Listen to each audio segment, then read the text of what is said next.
A very good evening to all who have joined us today for the Cricket Social Chat Series, episode number 5, which will cover the nuances of the modern day fielding techniques in cricket. The latest edition of the Indian Premier League had some pulsating matches and thrilling finishes. Many a time, what sets up these finishes that we all love about T20 cricket is the sheer brilliance in the field. A flat hit whistling through is plucked out of thin air, or a ball is picked up and thrown in one motion to effect a run out. That's not as easy as one might think, although it has become a part of the basics of the modern game. In these moments, that stands out in our minds is these thrilling matches. The art of fielding has evolved and is evolving so much so fast that over the last 2 decades, there have been numerous improvisations made to existing methods of fielding. The evolution of Test cricket to 60 over game format and then to 50 and now to T20 has raised the fitness parameters of every cricketer, whether a bowler or a batsman. And now, fielders also include wicket keepers, who are considered the backbone of the team. Today, we are privileged to have an extraordinary coach who has worked with national sides, both men, women, and juniors, and have also been there for a while in the IPL circuit. He has also coached first class sides and mentored junior state teams in India. For the love of the game, he conducts classes for coaches and gives presentations on coaching methodologies and the best coaching practices to be followed by upcoming cricket coaches. I will try to give you a synopsis of our distinguished speaker's coaching journey so far. Coach of the Kuwait national cricket team for the Asian Cricket Council T20 Cup in January 2015, support staff of the Kolkata Knight Riders IPL season 2016-17, fielding coach for the Sunrisers Hyderabad in the IPL season 2020. He's also excelled as a fielding coach for the India Under-19 Asia Cup winning team and the Under-19 World Cup squad in 2014. He was the lead coach for the India Under-19 women's cricket team in the year 2013 and continued to do so from June 2017 to October 2019.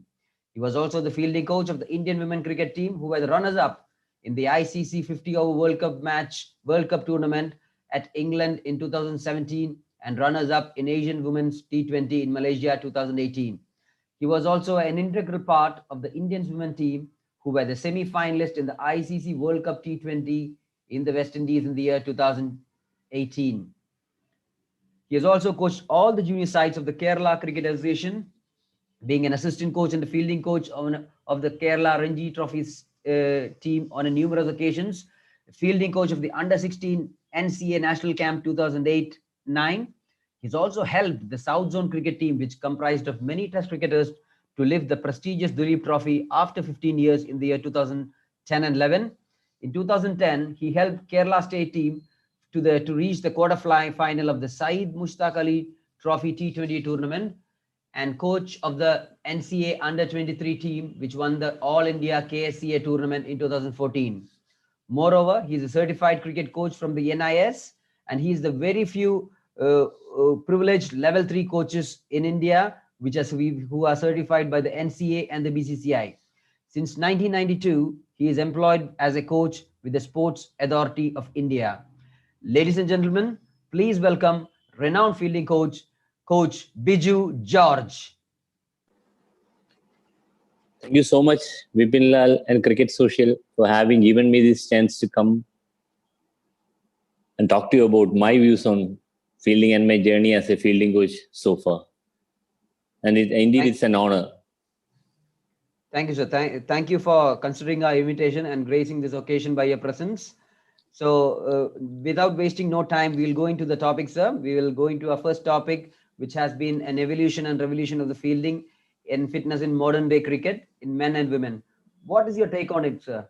As a fielding coach for the last 3 decades, how do you see this evolution and revolution in modern day cricket?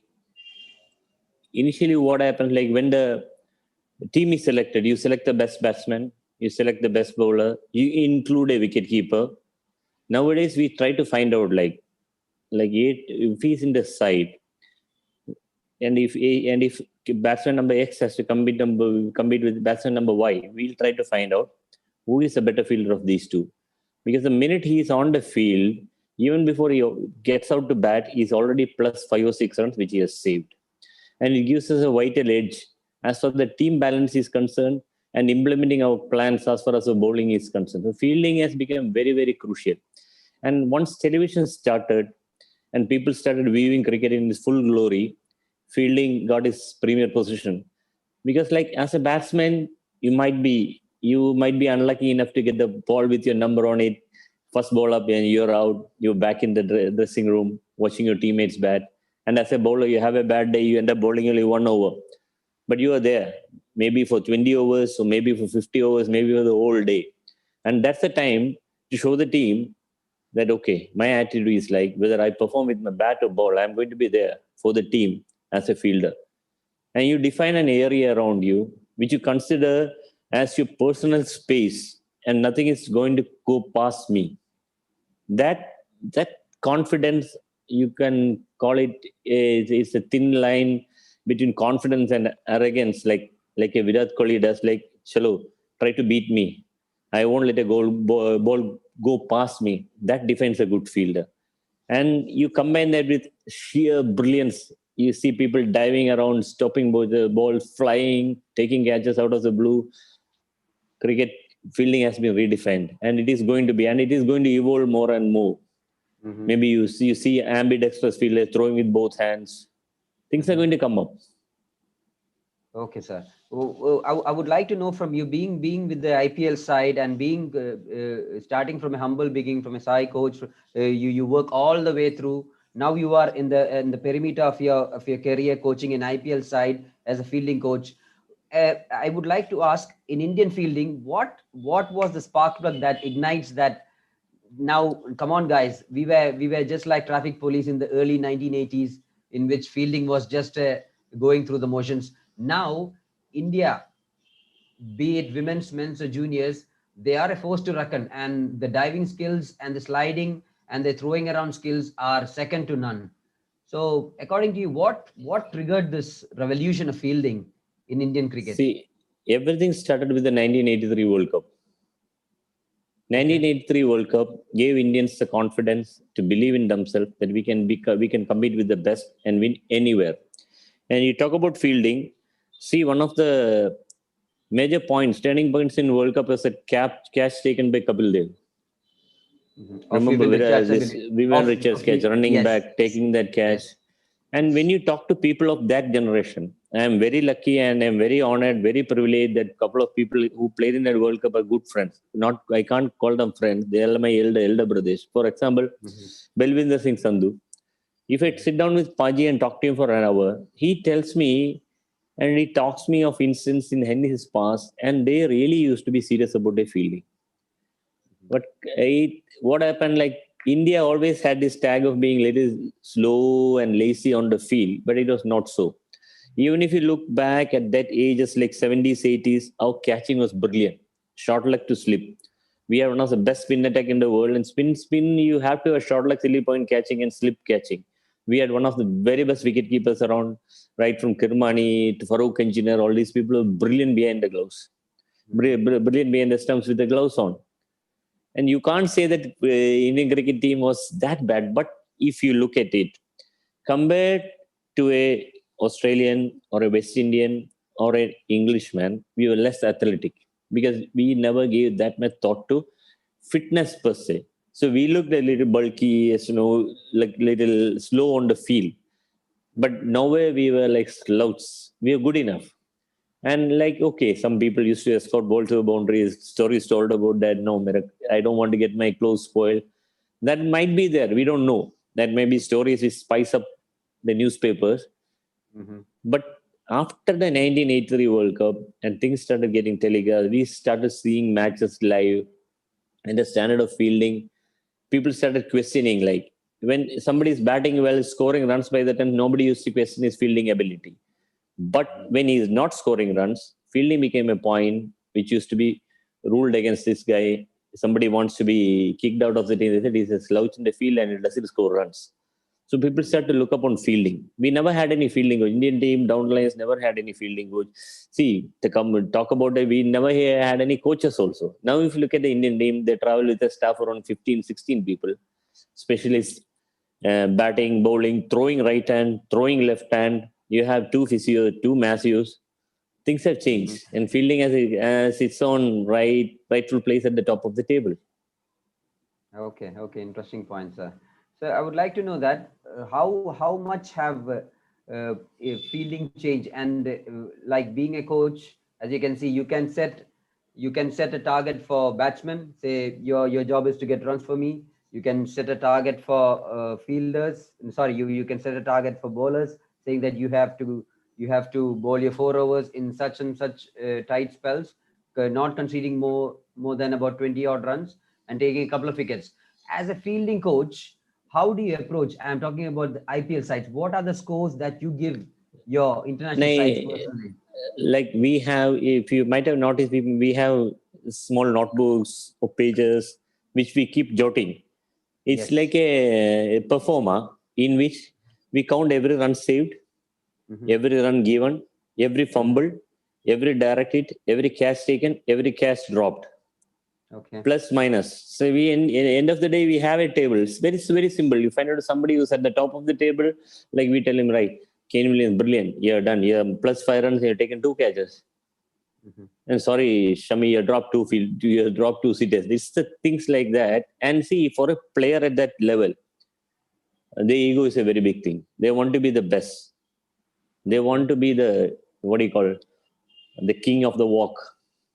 Okay. Like Okay. I am here. I want to be the best. I might be the best batsman, but I want to be the best fielder too. All the pluses. They want to tick all the boxes. Okay. So that way they keep competing. Mm-hmm. And like we define, and you talk about fielding, and like what happened. If you talk about my personal view as a fielding coach, it's when you come to me as a fielder, I try to find out two concentric circles around you. One will be your catching circle, which will be in that area, you're definite to catch any ball which is hit you. The Okay. next will be a bigger concentric circle outside that will be a stopping circle. You're going to stop any ball. That's for definite. That's for sure. So when I draw a circle around the wicket and I put Vibin at point and I put myself at cover, and if our circles are big enough to overlap or have a very small gap in between, that means the chance of batsman finding that minuscule gap is very less, right? Yes. So Yes. as a fielding coach, my duty and my, what do you call, my trade will be to make sure that these circles keep increasing. Your catching circle should increase and your stopping circle should increase. Okay. We The work on ranges. things. We work on trying to make your catching and fielding areas big. That means you dominate that area. And once you dominate that area, a John Deere Rods at backward point, a Jadeja at short mid wicket, Mm-hmm. guys will be like cautious. If you hit there, he's going to catch that. If the ball is going through the ground, he's going to stop there. Virat Kohli at cover.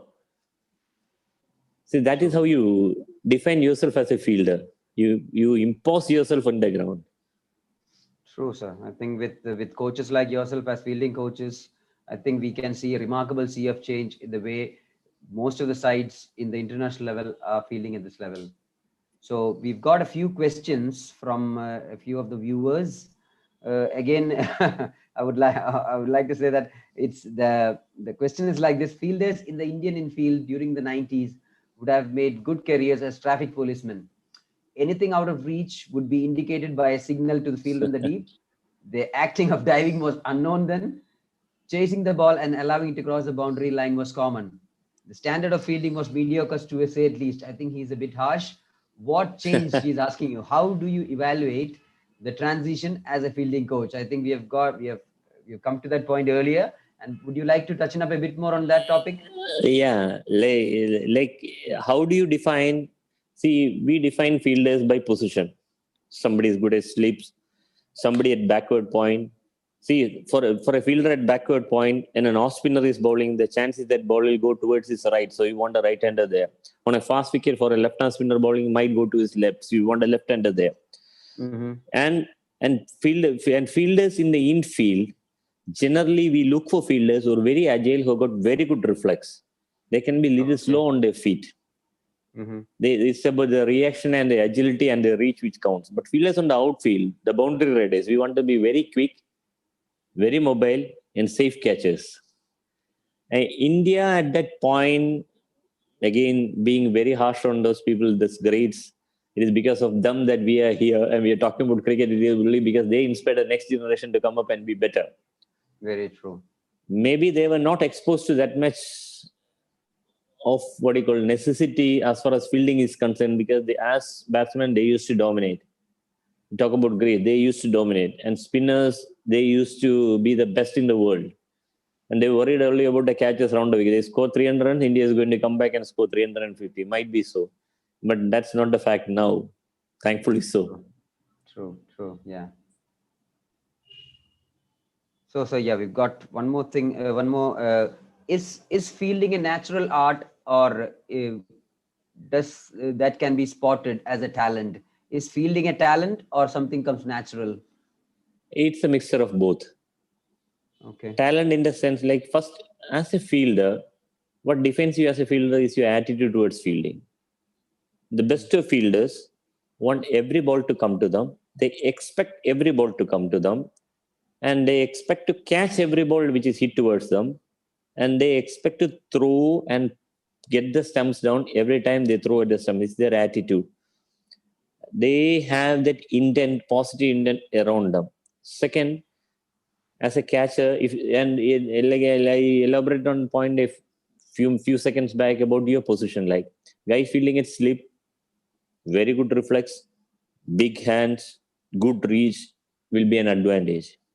Somebody fielding on the line, very mobile, very quick around will be good. It's a mixture of both. And yes, you can train. We train specifically. We train specifically for specific positions. The training we even though we say like cricket has become all round, everybody has to field everywhere. But even you might even notice even in nowadays cricket, there are certain fielders who will be like happy at one play. You don't see a Rohit Sharma fielding on the boundary line every other day. True. Yes. You can see a Virat Kohli fielding on the boundary because Paji is very fast. True. Yeah. You train for specific positions. Yes, it's a mixture of both. Okay. Thank you, sir. And another, we'll have one more question on this topic. What do you reckon? What is the difference between when you train men, women, and juniors? How do you manage the workload, and how do you know what is the workload that you're going to give a male cricketer, a women cricketer, and a junior cricketer? I'll tell you from my personal experience. Like when I went to the women's side, that was in 2017 for the World Cup in England. Before that, I had a camp with the under 60, under 19 girls when I was a lead coach, where Smriti Mandana is one of the greatest now in women cricket. She was just a 14-year-old. And I was with Calcutta Knight Riders during the 2017 IPL, and I had this offer from BCCI. I'm very thankful to Rahul Dravid sir and Professor Ratna Shetty for having given me that break. And I was supposed to work with the India A side, men's side, which is touring South Africa. So Professor asked me, like, Biju, in between the Indian women's side is preparing for the World Cup in England, why don't you go work with them in England? And once the campaign is over, nobody expected Indian women team to go to a finals, mind you. You can go from there straight to South Africa. And I was given two pair of dress, the India dress and the women dress. And the India dress and the stuff we got was much better than the women. For the women, I still remember, I had just 2 lowers, 4 t-shirts. Oh. And the first day in the laundry, 1 lower was lost. I spent 45 days in 1 lower. Otherwise, that was women cricket then. And I remember the first fielding session with the women. I went through my routine, and Smithy comes up to me and asks me, Biju sir आपसे बात करना है. मैं बोला बोलिए स्मिति क्या हुआ. मैं आपका बेटी नहीं है. Am I not your daughter? I said जरूर क्यों ऐसा. Why do you have that doubt? Look at my hand. Her hand was swollen from the back of her palm, not the front. Oh. Because I was hitting catches that hard, she had swelling on the back of her palm. I said, my God, I have to tone down. Then we toned down, and by God's grace, end of the World Cup 2017, Indian women had the maximum number of catches, maximum number of runouts, maximum number of direct hits, maximum number of wicketkeeper dismissal. We are the best fielding side in the 2017 World Cup. I was very lucky. And one difference I found, with men, they can be very specific. Like, for example, right now, I was working with Sunrisers, and like twice I will come up and say, Coach, I want this. I want to take line catches. I want to do this. I want to work on my movement to my left. I want to pick up and throw. I am fielding at cover. I want you to hit balls to my left side fast enough. I should react, pick and throw on the stump at the left side. Set up a drill for that. But women is not like women is like whatever you come up with, they're ready to do. Okay. And I felt that women had a bigger thirst for the latest methods, so learn to dive, learn to slide, girls like Jemima and all like amazing. End of a session, 2 hour session, Jemima and Harleen will come up and say, Chalo, chalo, aur ek round jayenge. And the seniors will be like, what? Okay. That was the difference. That's interesting. That's very interesting, sir. Thank you very much for all the insights. So we'll quickly move on to the topic number 2. It depends. It will be touching on the fielding methodologies and the training skills that you possess. It says, how should aspiring cricketers work on the fielding skills and how the practice methods have changed when compared to the last 2 decades? How do you see that small transition, Biju sir? Vipin, you played over the last couple of decades. Yes. So you remember the grounds you started with and the grounds now? Do you see any difference? Yes, sir. There's a sea of difference. We played on rocks and rocks in the ground. Yeah. Then if you talk about when we talk about evolution, on a hard surface, you learn to roll and take the catch, right? Yes. On a soft, lush surface, you slide, you dive. Yes. So always you tell your but nowadays even like 1 hour back I was having a fielding session with the under 19 Kerala boys, Trivandrum boys in that ground at St. Saviour's. Okay. We are doing sliding, diving, rolling. I'm sorry that the video itself is like 23 minutes long. I'm trying to cut it with some pieces and I'll send it across to you. Now, I was taking some coaches from Trivandrum, the junior coaches, and I was teaching them the skills and how to teach these skills to the kids. So, like rolling, we do it like very rare, but we do a lot of sliding. We are not afraid to dive. We're not afraid of the rope. The evolution of fielding came through by the coming up of all these lush grounds, outfields. One. Second, television. Third, like people started associating fielding also with recognition. Like you're a good fielder, okay, he is good enough, and you got these few moments which we'll always remember, at least in our lifetime, of a John D. Rhodes throwing himself in the air and pulling those stumps down. All this led to that, and we started breaking down these skills. Like we always, when we teach skills, we do like something called reverse chaining, right? We start from the last end and we move forward. Otherwise we do part, whole, part, method, whatever it is. Like when we break down these skills, we find that these grounds are good enough to teach. And like as a coach, I am like in my age, I'm not afraid to die now because I know the ground is going to protect me even if I have a hard fall. So that is how fielding came through.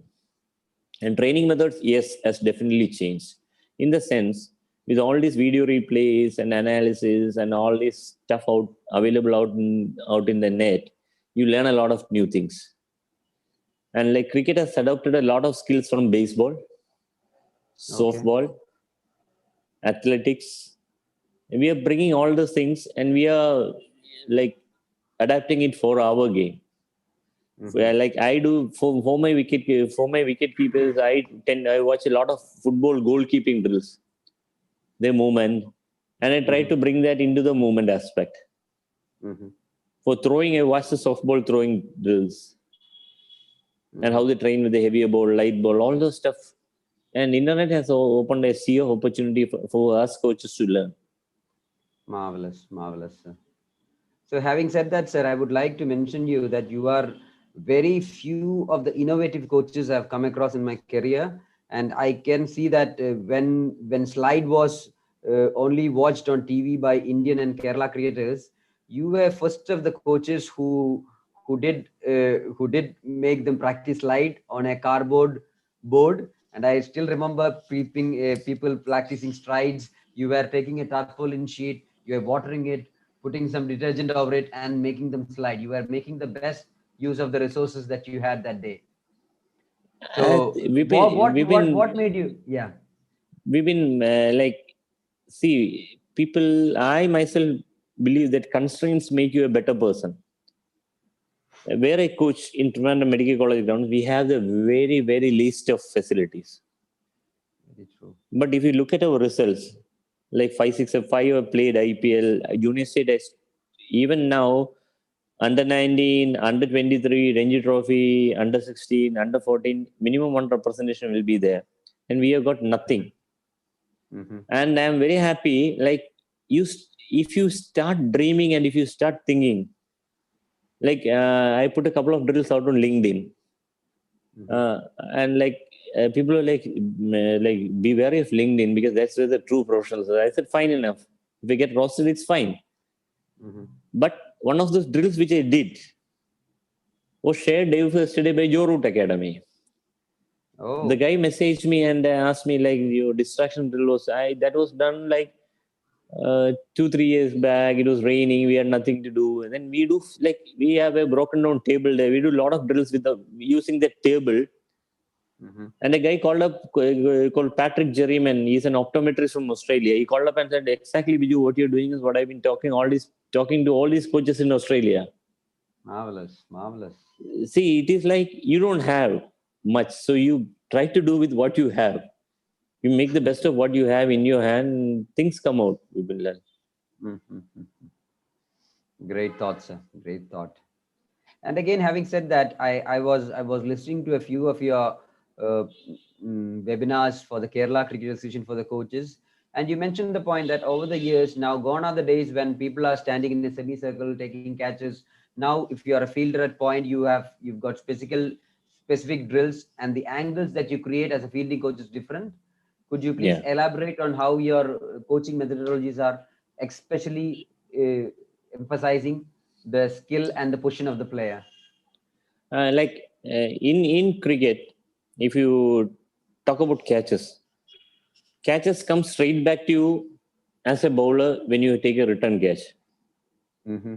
Or if the edge goes very fine edge, it goes straight to wicket keeper. Everything else is at an angle. Okay. So as a fielding coach, you take 5, 6 people, make them in a semicircle and hit the ball straight back at them. You're practicing for some scenario which is never going to happen. Ideally, you keep him at an angle like 15 degrees, like 7 degrees or 30 degrees or 45 degrees, 70 degrees, like where it will be like a mid-on or a cover point is there. And you work specifically for that. So they're trained to pick the ball off the bat, and a bat hit straight at you, the bat face will be full facing. If I'm hitting towards cover, it might be different, and it might skew off the edge towards point. So you have to replicate all that in a practice scenario. So when the kids goes out to a match situation, they're familiar with that. Then they won't feel like Ajib, kahan se hua? No. They won't feel like how did it happen? Mm-hmm. They should know that this is what is going to happen. They should know like faster bowler is going to come finer. If the outfield is fast, is going to go finer. If already is slow, it's going to go slow. So you replicate all these situations in a practice scenario, and things will come good. Okay. Okay. Interesting point of view, sir. Very interesting point of view. Let me ask you a quick question here, sir.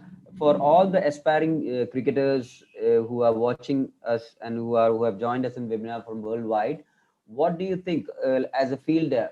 Should we watch the ball or the bat? What is your take on it, Both. sir? See, Okay. you watch the area around the bat, you call it the hot zone. Okay. So where do you watch it from? As a point fielder, you watch the bowler running in, and you know the situation. Like what is the basic length of the bowler? If I am a bowler who bowls just short, so what shot can the batsman play? The type of situation. It's all about awareness, and you watch generally the area around the bat. If you're fielding towards point, cover, the slip, gully, you watch the area around the bat. If mid on, mid off, you can watch from the bat. Mm-hmm. It's Okay. again, when do you base up? Hmm. You base up almost a fraction along with the point of contact that you are ready to move both sides. Not too early, not too late. So, like again, timing. Timing has got a very interesting definition. Now, when you talk about batting, I still remember. You see, Vimila, you're a batsman. What is timing?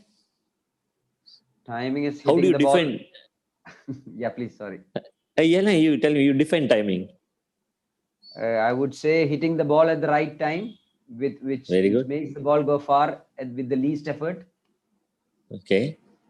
That is my take on Timing it. is timing is intentionally Yeah. making contact at the most appropriate point of bounce Yeah.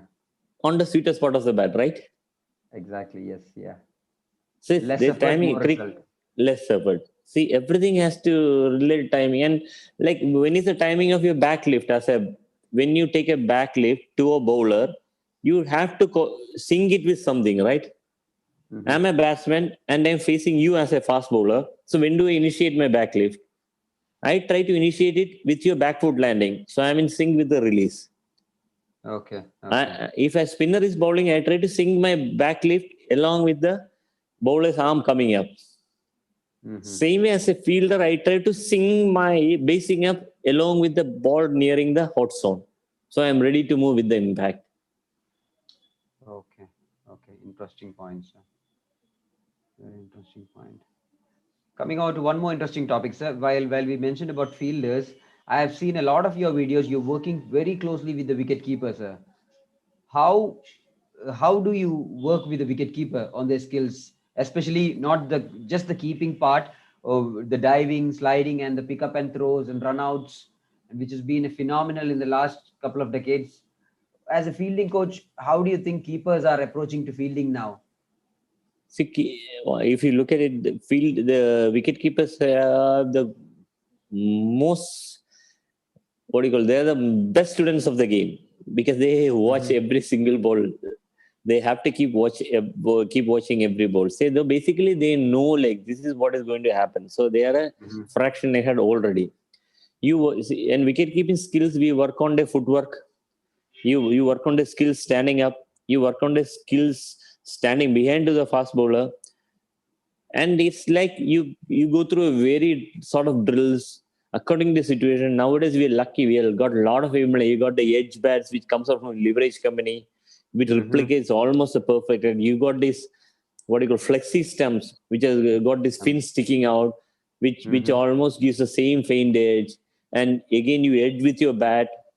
And and fielding again, fielder and what happened if the single mistake of a wicketkeeper is often more highlighted than a day in a 50 overs when he or she keeps without a fumble. Hmm. Everybody forgets that a single mistake, she or he is crucified. So True. wicketkeeper is one part of the team which is very vital for us. You can't have a makeshift wicketkeeper now. Okay. Okay. Okay. Sunrisers, we are lucky. Radida was there. Then Srivas Goswami came in. Johnny Barris. All these guys, they work on the keeping skills a lot. Hmm. Okay. And what happened? They work on skills without the gloves also. Oh. Okay. Like they work on skills in which they have only one gloves and they use other gloves for throwing. They slide around. We work a lot on throws which are awkward bounce or which are off target. You pick the Oh. ball up and you shy at the stump without looking at it. You're aware, kinesthetically, you are aware in relation to your position when a throw comes from anywhere on the ground where your stump is. Hmm. So you tend to hit the stump. One of the best wicket keepers I worked with was Tania Bhatia, Indian women wicket keeper. She's And extremely, extremely good. Mhm. Okay, okay, great, sir. Very great insights, which shows how the dynamics of the modern game has changed, and they are working out on stitching up all loose ends to be perfect when they are on the match days. So we'll take a few questions from viewers. One is from Dubai, and this question is specifically to you. What is the importance of fielding coaches in modern day cricket? How would A you like to fielding, answer that question, sir? A fielding coach is not somebody who just go and hit catches. We have to Okay. sit down and analyze like why. When we set the field, Mm-hmm. uh, Srishant is bowling. You want somebody who's very good at second flip. You want somebody at a gully who's very good. So you work on those skills. And nowadays, you get a lot of input and from the place because you spend a lot of time physically with them on the ground. Mm-hmm. You're the best buddy, and me as a fielding coach, I do the fielding stuff. I do the throwdowns. I'm the Mm-hmm. best friend. They bounce the thoughts of me. Mm-hmm. It's like a fielding coach has become it's not just the slip catches anymore. You have to Okay. think about drills which keep them fresh, which keep them interested, Mm-hmm. and you make sure that you run the show basically. Okay. Okay. Interesting. Okay, sir. Yeah. Somebody's trying to put me off my job. Good. Not exactly, sir. We've got one more question from a participant. Does being a good fielder boost a cricketer's confidence? And 100%. do you have any real life examples that you can share, if you may, please? 100%. Sir? I'll tell you. Yeah. Uh, Yeah. there was this period of time in the Indian women team when a girl called Deepthi Sharma, she was not doing anything big, but she was there Mm-hmm. only because she was one of the best fielders in the slot. Jemima Rodriguez, one of the hottest talent in women cricket worldwide, Mm-hmm. one one part of the season, I think her highest score was like inside the 30s. But still, Mm-hmm. because she was the best fielder, she was always like picked right number one, Jemima Rodriguez. Yes. Oh, okay. Okay. Okay. Great, sir. Okay. Okay. We've got one more question here from a amateur cricketer from the US. He says, as a club cricketer, I would like to know, sir, when is the best time to practice fielding? All the Before time. or after nets? So what he Before means is uh, before after. like I don't know like how much time you get, but ideally, see there are you can every training you can define into three. Mhm, You have as a fielder, you have three things. One is you work on your skills. Second is your volume. You do like you take 100 catches. That's your volume, mhm, right? And you work on reverse cup. That is skill training. One mhm. is skill, second is reverse cup, and third, you have a match ceremony, somebody hitting catches at you as if he is batting in a match. That's your identity. Okay. You have to work on your identity in training as a fielder, as yourself. As Vipin Lal, I am here. I am going to stop every ball and catch every ball. Mhm. As Vipin Lal, I am going to work on my volume in flat catches or slip catches. What I am going to take 100 catches. As Vipin Lal, I want to know how to dive to my left and take those catches. That's my skill I am learning today. These three skills, the skill, something which you learn fresh, you do it before your nets when you're not tired, something which you're learning new. Mhm. When you're fresh, your mind is cool, you're not like not going to get any injury, you do it first step, learning something new. The volume part you do in between, and the identity part you'll do after the nets for a short period of time. That's you challenging yourself. You have to incorporate all these three things into your session will be very good for you. Okay, sir. Any real life experience that with fielding, like you can have examples like Yuvraj and Mohammad Kaif, which were not so effective with the batting at one stage, but they always stood out by by saving those X number of runs by taking those blinder catches. See, Any real, even this year's IPL, there's this boy called Mhm. Priyam Garg. Yes, He was Prem under Garg. 19 India captain. He Mm-hmm. did not score much runs, Mm-hmm. but if you saw his efforts on the ground, the catches he took, the direct Mm-hmm. hits, and after that, he used to come to my room. He say like, he's like a son to me. He used to come up and say, "बात करना है, देखो sir मैंने क्या किया, मेरे को मेरा रन नहीं हुआ."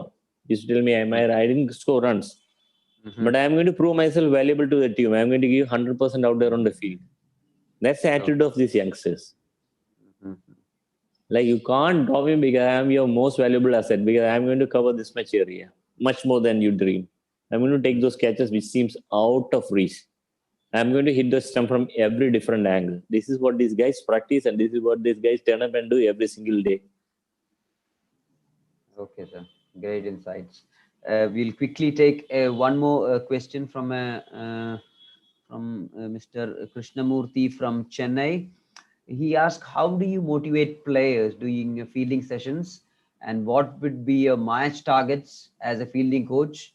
What targets do you interest players, and how do you motivate them? Like I told you, like in every fielding session, what we do is we have skill training. Mm-hmm. From that skill, we go into a drill which incorporates all these skills. If I have a catch and a throw as my skills which I work on today's session, Mm-hmm. I'll take these two specifically. Okay. Suppose I'm taking a fielder at cover, I'm taking flat catches. Mm. Then I'll work on his 180-degree throws. Okay. 180 degrees, like if I hit to his left side, he'll pick the ball, spin and throw around the stump at the bowler's end. Okay. Okay. So I incorporate both that and combine that into first I teach the skills one by one, the catch, the throw. Then I combine them into a drill. When I hit a catch, I just take the catch, spin around and throw around the stumps. Then I make a competition. If the four are there, you compete amongst these four and let's see who is the best. And competition always wins. People like, yeah, let's go to and they get motivated. Mm-hmm. Exactly. Okay, sir. We'll move on to the next question here. We've got an interesting question here. Like in batsmen and bowlers, do you have any fielders that come for you for correction, and how easy or difficult is to correct a fielder who's run into a bad habit? Like That's a, bad that's habits, yeah, sorry to that, go sorry, on. yeah. That's a really interesting question. What he meant is we have seen bowlers changing their action, or changing their run up or whatever, being injury free. Batsmen who run out of form do some kind of drills with the batting coach and get back to form. What do you do when fielders go during a I'll, slump? I'll, I'll, I'll give an example which will be more easy to understand. Mm-hmm. Vimalal comes up to me and tells me, every time I throw at the stump, I go towards the left of the stump and I'm missing it every single time. Why is it? How do I correct it? Mm-hmm. So what I realize is Vimalal is leaving the ball a little late. So the throw is going past the stump. Okay. So what we work on, releasing the ball little early in front of you so that the ball go towards the stump. These minor corrections, and nowadays for work of a fielding coach at the top level is very easy because a child before he comes to that level goes through the state coaches. State coaches are very good. Kerala is lucky we got a very good fielding coach, Masar. Like even the under 16, 19 groups all have the specific fielding coaches. Then they go into the SETC, a zonal cricket academy. Then they go to a national cricket academy. I still remember working with Washington Sundar when he was like 17 or 18. Washi was still good. He was a very good slip fielder. He's very good bat. So you have this kid who has gone through at least 5 or 9 camps. Mm-hmm. And he comes to that international level, he's ready. There is Yes. nothing much to do there. Yeah. So basically, you have to fine tune the player, right? He's got the skill. Fine tune the He's done player that. and Yes. yeah. It's like topping up, nothing else. Okay. Okay. Interesting, sir. Interesting. So, okay, so I think we've got no more questions. We'll quickly move on to the next topic of this webinar, which is a revolution of fielding and fitness standards in women's cricket. When talking about women's cricket, Biju sir, I would like to mention about the Jemima Rodriguez catch on the line. I think you were there, a part of the team, right? And Yeah. you will be a witness. Could you please run us through the experience that you shared with the women's cricket team, especially? Like with the women team, Yes. whenever we tour, like for example, we go into South Africa, we play in Port Elizabeth or Joburg. What we do is we divide that ground into like maybe 9 or 10 sectors. Oh. sectors, and like every single girl takes catches 30 yard, 40 yard, 50 yard, 60 yard on the line. 10 catches in every sector. From line catches to flat catches at 30 yards to 15 yards, every single girl has taken catches 360 degrees round the ground in every ground when I was a fielding coach with the Indian side. My God. So what she did that day, she has been practicing it 50 times. She spoke about that catch. I saw an interview. It was an Insta. A Mhm. lady called Madonix was interviewing her, and she Okay. spoke about that catch. And she said that valid point. He said, I took that catch because of two things: my fitness and the practice given to Biju sir. I'm lucky that she caught at my name. She said, you saw that single catch, but you had taken this catch 100 times before. Mhm. Every single time, every single practice session, we used to take catches. Oh, And fantastic. fitness, yes, women cricket has gone to what do you call, you can't a revolution, if you can say, as far as fitness is concerned. We had long fitness camp, like 2 months. These girls, I had hats off to the Indian women cricketers. The sacrifices they given, they given up their lives. Okay. They given up their lives, entire lives for Indian women cricket, for cricket. Mhm. And compared to men cricket, they earn a pittance. A Mithali Oh. Raj will hold all the batting records in the world, Mhm. even better record than Virat Kohli. I just Mm. spoke to her 3 hours back. We make Okay. good fun of. We always pull each other. Mhm. She is like a you. How do you define her in the sense that she's a perfectionist? She gets out in a match. She comes back straight. Looks at what happened to me. Mhm. And in like 1 hour, you should have an answer. You tell Mhm. Mitu, I have a doubt whether you're not you played a little too early. Next day, you'll get a message.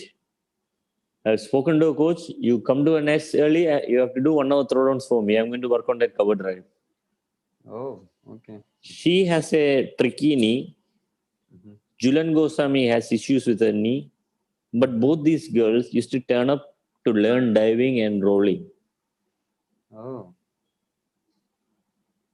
She used to try. She used to ले गुन्ना दर्द है यार मेरे से नहीं होगा चलो भी और दो try करेंगे. I treasure those videos. I have a few videos. I make fun of them. Why ये क्या है? It should be in Discovery Channel the way you're falling. But still, these legends, they have done everything that has to be done. Still, they come out and try. Mhm. The respect I have for these people are much more than the respect I have for men cricketers. Because I Oh. have been up close with them, I saw their struggle. Mhm.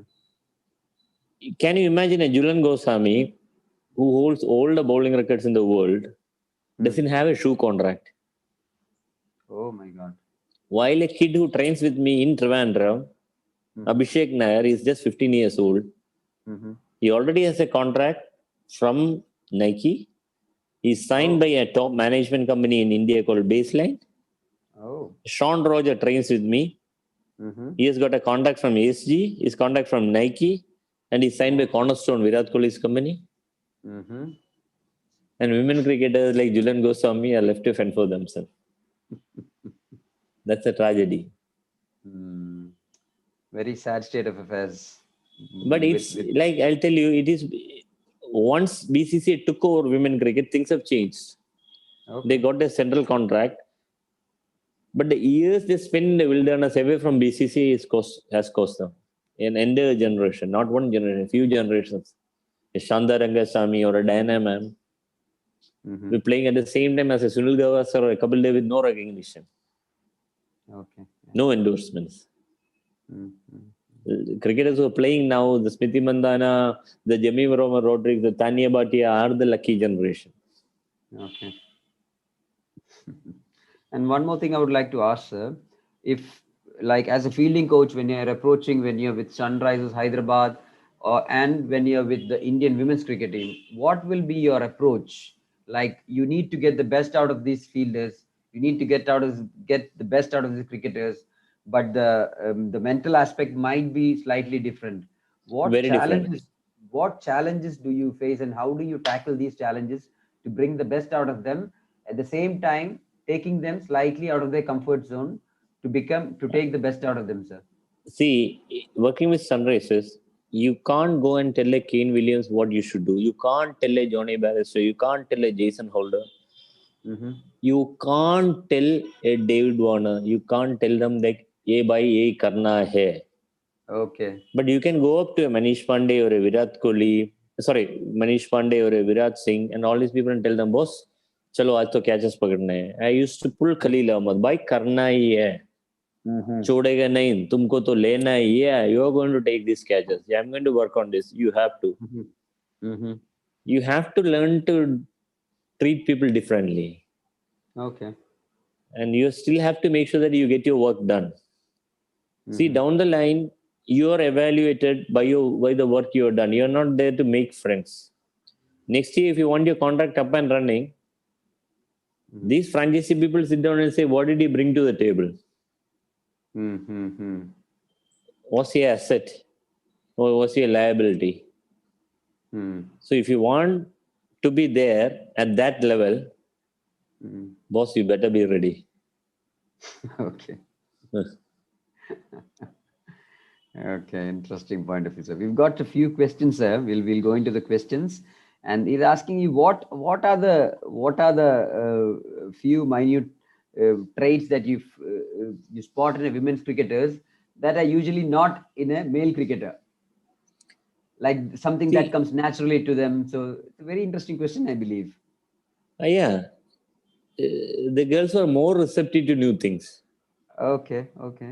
And like they never ask questions, like, and they were like, once the working with women cricket team, the biggest thing is to get their trust. Oh, okay. As a male in a female world, with all these stories flying around, you have to be very careful. Okay. Because like there were times like you have to use the same dressing room.